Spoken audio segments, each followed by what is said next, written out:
Evita hablar mal del otro. Lashon Hara. La vida y la muerte están en manos de la lengua. Rey Salomón, Proverbios 18:21.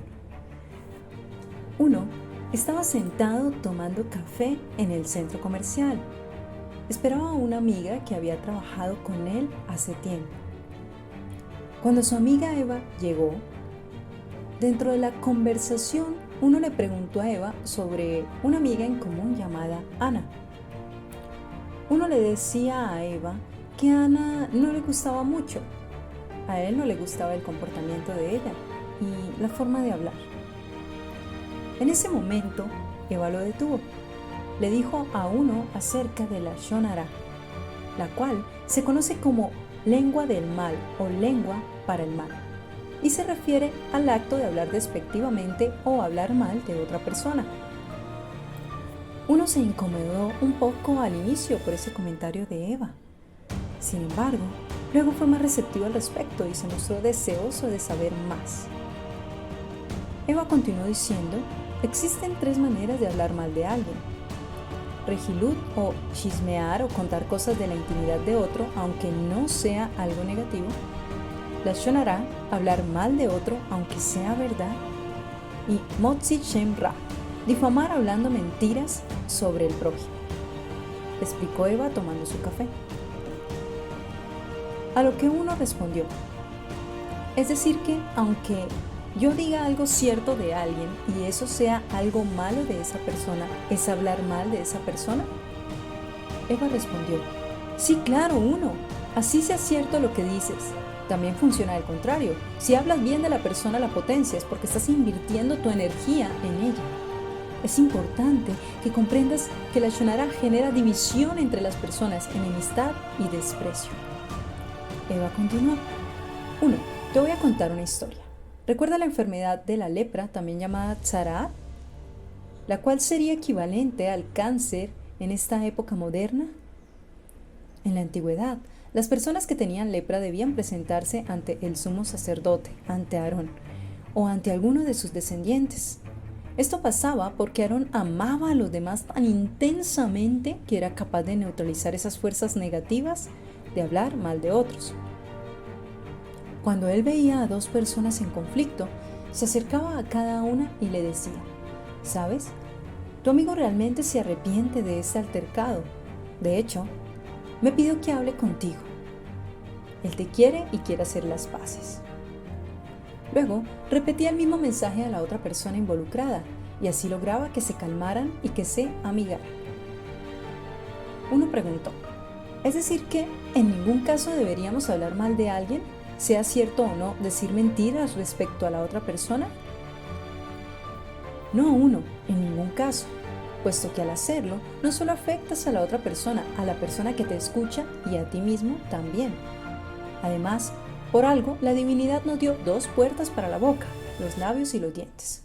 Por lo tanto, es importante cuidar nuestra lengua. A veces es más sabio permanecer en silencio. A lo que uno respondió, pero yo soy una persona muy honesta con los demás. Me gusta decir las cosas como son y, en ese caso, Eva le respondió, en ese caso, recuerda el dar y recibir. Me refiero a que ante ciertas situaciones, aunque sean ciertas, es mejor guardar silencio.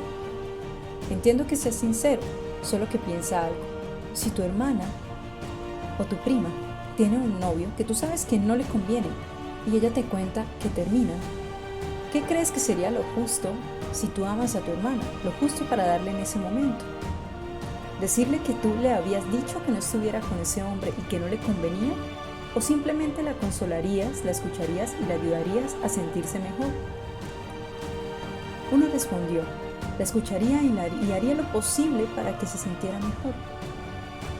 Eva dijo, aunque lo que digas sea cierto, es importante saber cuándo dar eso a la otra persona, o si es mejor no decir nada al respecto. Eso puede saberlo teniendo empatía con el otro, es decir, pensar en que si lo que vas a decir es necesario, decirlo en ese momento, si no, es mejor callar. Es importante evitar hablar mal de los demás. Recuerde la historia de Miriam, la profetisa. Con buenas intenciones ella criticó a Moshe, su hermano menor, y por esas palabras inocentes sufrió la aflicción de tzara o la lepra. Uno le dijo: Eva, recuerda que las palabras no quiebran huesos. Eva le contestó: la Rebbetzin Esther Jungreis decía que la verdad es exactamente la contraria. ¿Cómo se arregla un corazón roto? ¿Quién puede curar las heridas del alma? Eva prosiguió hablando y le dijo a uno: los sabios dicen que existen 3 transgresiones: asesinato, adulterio e idolatría, y que hablar mal de otra persona equivale a los 3 juntos. Uno estaba sorprendido al respecto, puesto que algo que parece tan común en las empresas y entre las personas, como es los chismes y hablar mal de los demás, tuviera consecuencias tan profundas para el alma como esas. Uno le dice a Eva: creemos que porque todo el mundo lo hace, está bien hablar mal de los demás. Sin embargo, veo que es más que eso. A lo que Eva le dijo: además, uno recuerda que el mundo fue creado con la palabra, es decir, cada palabra tiene el potencial de materializar. Los efectos de la palabra hablada no son tangibles como son los del pecado consumado con acciones. Uno respondió: no lo había pensado, pero tienes razón. Y Eva finalizó: sí, uno, por eso es tan importante cuidar lo que entra y sale de tu boca. Es decir, que no solo debemos ser cuidadosos respecto a lo que entra a nuestra boca, es decir, lo que comemos, sino que debemos ser igualmente cuidadosos con lo que sale de ella, lo que decimos.